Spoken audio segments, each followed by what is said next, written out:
court. Safety advocates gave their pitch for Nebraska to become the next state to allow police to pull drivers over for texting and driving.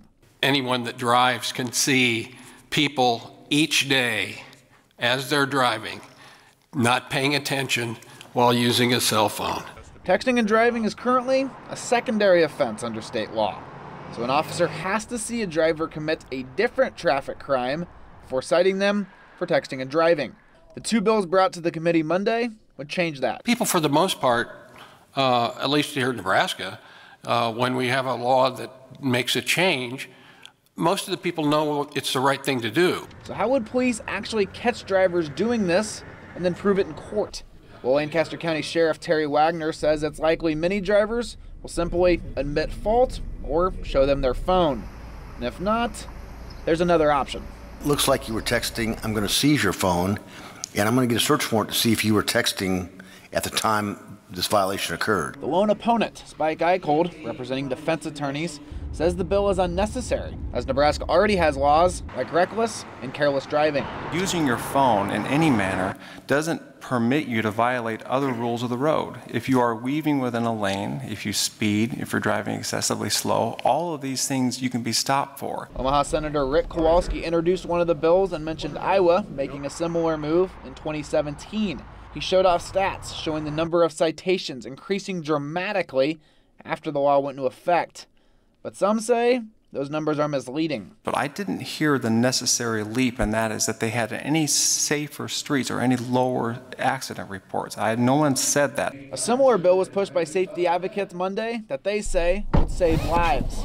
Senator Robert Hilkeman's bill would make not wearing a seatbelt a primary offense and require everybody in the vehicle, including those in the back seat, to buckle up. When a passenger is ejected from a vehicle, their chances of survival are significantly more reduced than if they remained in that vehicle.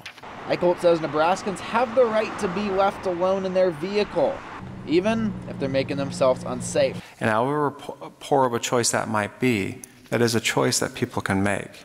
There was one line of criticism for both bills that Omaha Senator Michaela Cavanaugh brought up several times. If we make this a primary offense, that it's going to essentially lead to racial profiling, especially in larger communities. Bill supporters pointed to other states. We can thoroughly look at what other states have done to address that and maybe introduce some companion amendment.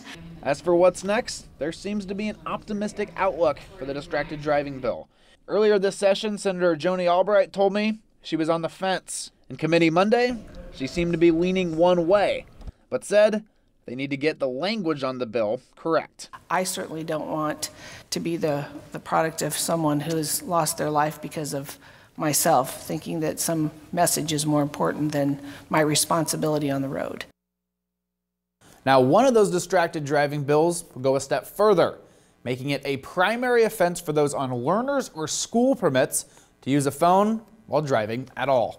In the studio for Safe Roads Now, John Kipper, 3 News Now.